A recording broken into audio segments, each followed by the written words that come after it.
শুভ সকাল বন্ধুরা, সবাই কেমন আছো? নিশ্চয়ই খুব ভালো আছো। আমিও ভালো আছি। সকাল সকাল এমন আজকে মেঘ দেখলাম, যেন ভাবলাম কত বৃষ্টি বৃষ্টি হবে। মেয়েকে বললাম তো আছে, তুই বললি যে 2টো পিরিয়ড হবে, তো পরেরগুলো মানে এখন তো যেহেতু নতুন ক্লাস শুরু হয়েছে, ল্যাবট্যাব অনেক কিছু আছে, পরে টিভি নার্স হবে, সেগুলো হবে না, তাহলে আর যেতে হবে না এই বৃষ্টিতে। তারপরে দেখো কী রোদ উঠে গেল, মানে কী বলবো, আর কলেজেও গেল না, বললো যে হ্যাঁ আমি তাহলে যাবো না 2টো পিরিয়ড। এমনিতেই কালকে বলছিল 2টো পিরিয়ডের জন্য। আমি বললাম যে ঠিক আছে যা দেখ। আমি বললাম যখন সকালবেলা ওরকম দেখলাম আকাশের অবস্থা, তার যেতে হবে না, ছাড়। তোমাদের দাদাভাই তো খেয়ে দিয়ে বেরিয়ে গেছে। তোমার দাদাভাই আজকে আবার আসবে অনেক রাতে, কারণ ওর বিয়ে বাড়ি আছে একবারে। কারণ মা মেয়ের জন্য যে রান্না করতে হবে, রান্না তো করতেই হবে, সকালবেলা অ্যাক্টিভ হয়ে গেছে। আর আজ রান্না করবো কি, কালকে রাতে আমি ভিডিওটাও শেষ করতে পারিনি, কেন জানো?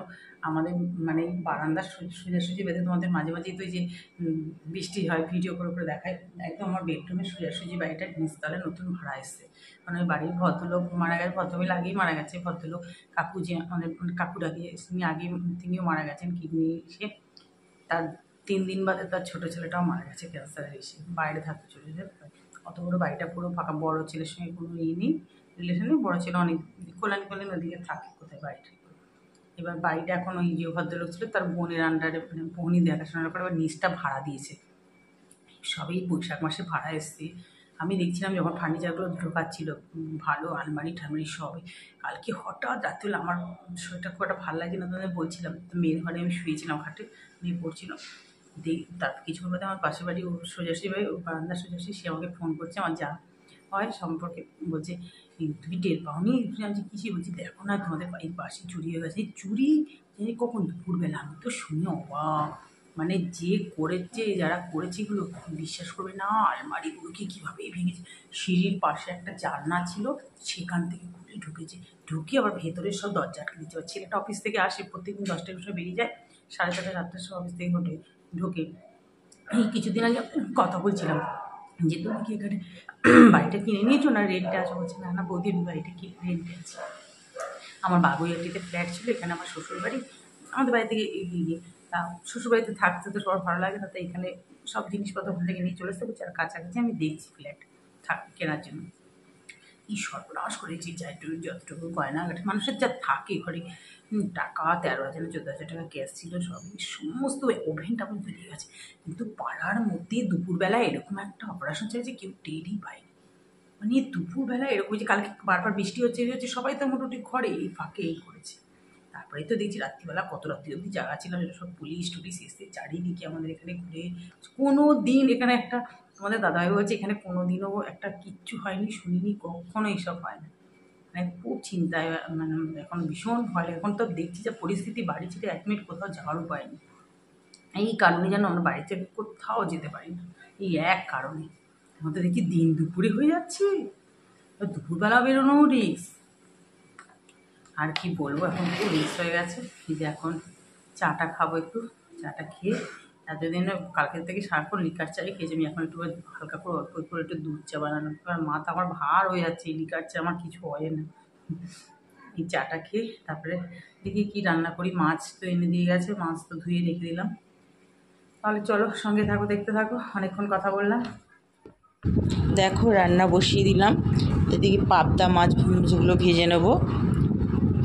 মাছটা ঠিক করছি, মানে তেলটা গরম হয়ে গেছে তো, এবার এই যে দিয়ে আগে দেখি ঢালটা রেখে দিয়েছি পাশেই, মানে এই যে ঢাকা দেবো, গ্যাসটা সিম করে এবার ঢাকা দিয়ে দেবো, তারপরে বাড়িয়ে দেবো গ্যাসটা। একসঙ্গে তো হবে না, দুবারে ভাজতে হবে।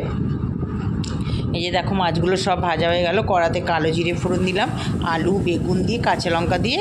পাবদা মাছের ঝোলটা খেতে না বেশ ভালো লাগে, আর শরীরটা খুব একটা ভালো না তো, একটু হালকাই খাবো, ওই জন্য আর এইভাবেই করলাম। নাহলে আজকে তো তোমাদের দাদাভাই রাতে খাবে না, আমার মেয়ের রান্না, তাই করতে তো হবে। এবার বেগুনগুলো দেখো ভেজে তুলে রাখলাম, নাহলে কিন্তু সর্ষে বাটা দিয়ে প্রস্তুতি করতে পারতাম, কিন্তু আমারই শরীরটা ভালো না বলে বললাম না, তাহলে আজকে একটু হালকাই ঝোল করি। যে মশলা দিলাম, জিরে বাটা, নুন, হলুদ আর কাঁচা লঙ্কা, একদম পুরো কাঁচা লঙ্কা দিয়ে ঝোলটা হবে।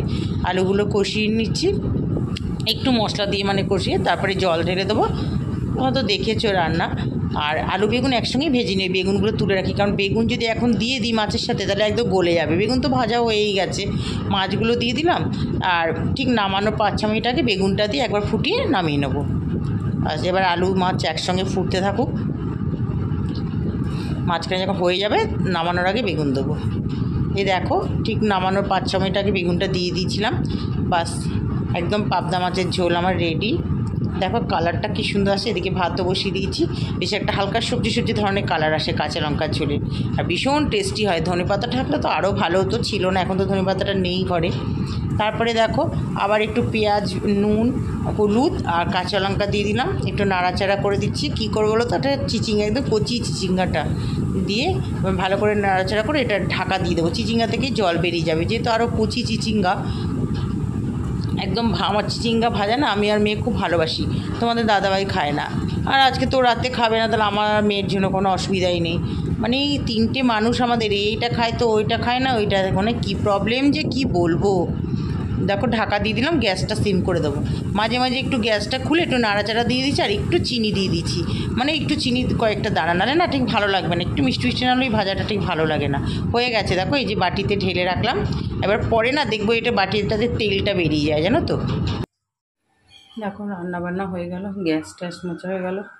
যে কাছাকাছি সময়টা এসে যায় না, তখনই মেঘলা করে। এতক্ষণ কী রোদ ছিল। তারপরে দেখো এখানে বেসিন টেসিন পরিষ্কার, বাসন টাসনগুলো সব শুকিয়ে গেছে, লিকুইডটা ফুরিয়ে গেছে, ভরতে হবে। দেখো এখন কি মেঘলা। মেয়ে স্নান করবে, মেয়েকে আজকে একটু বলেছি তেল মাখিয়ে দেবো। তেলটা বার করে রাখলাম, সামনে রাখলাম, মনে থাকে না, তো মুখে তেল মাখানোই হয় না। রোববার কালকে বা সোমবার শ্যাম্পু করে দেবে। চলো একটু বসি এখন একটু। দেখো পুজো দেওয়া হয়ে গেল।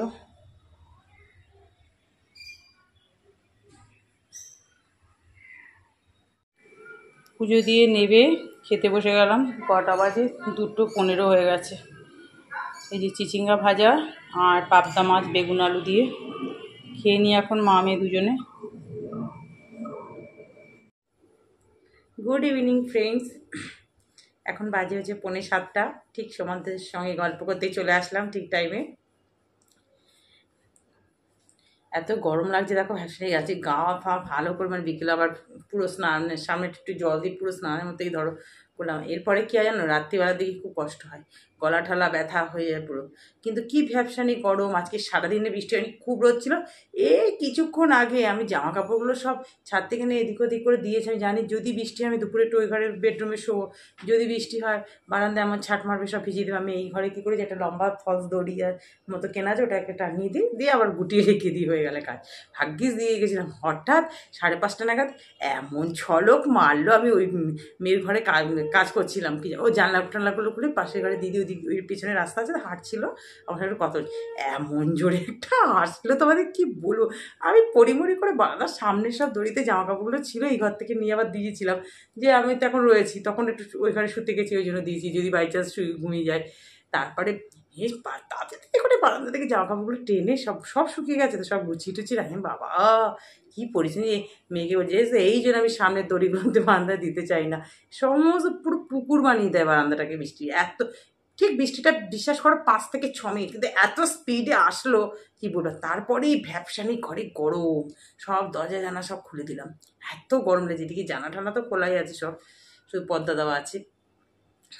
আজকে ভাবছি একটু ছাদে যাবো একটু, কারণ ওই একটুখানি 5-6 মিনিটের বৃষ্টি হয়েছে, আমি সন্ধে দিয়ে গেলাম, সন্ধে দিয়ে দরজাটা খুলে দেখলাম ছাদে যে শুকনোই, আর মোটামুটি বললাম না 5-6 মিনিটের বৃষ্টি আর কি ছাদই করবে, সারাদিন এত রোদ দিয়েছে।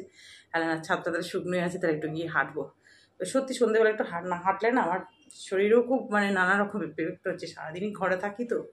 এই এখন একটু লিকার চা খাচ্ছি, লিকার চা খেতে ইচ্ছা করে না বিশ্বাস করো, কিন্তু দুদিন ধরে একটু শরীরটা খারাপ থাকাতে একটু লিকার চা খাচ্ছি, দুটো বিস্কুট নিয়ে বসেছি।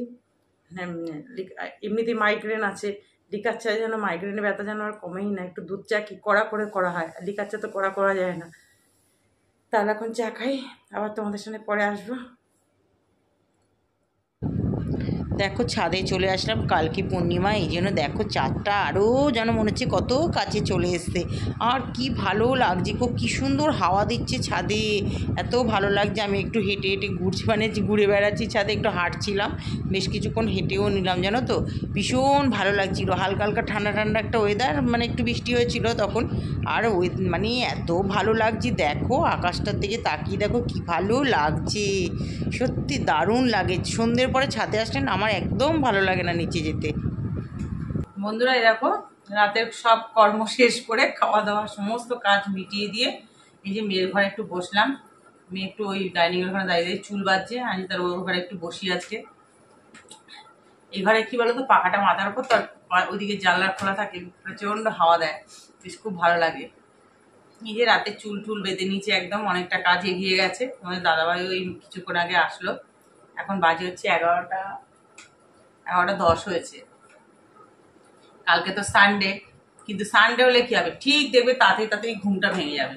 যে ভাবি কি প্রত্যেক সাথে একটু দেরিতে একটু ঘুমোবো একটু, কিন্তু আরো তাড়াতাড়ি ঘুম ভেঙে যায়। তাহলে বন্ধুরা আজকের ভিডিওটা এই পর্যন্তই। সবাই ভালো থেকো, সুস্থ থেকো। তোমাদের সাথে আবার দেখা হবে নেক্সট একটা ভিডিওতে। Tata, good night.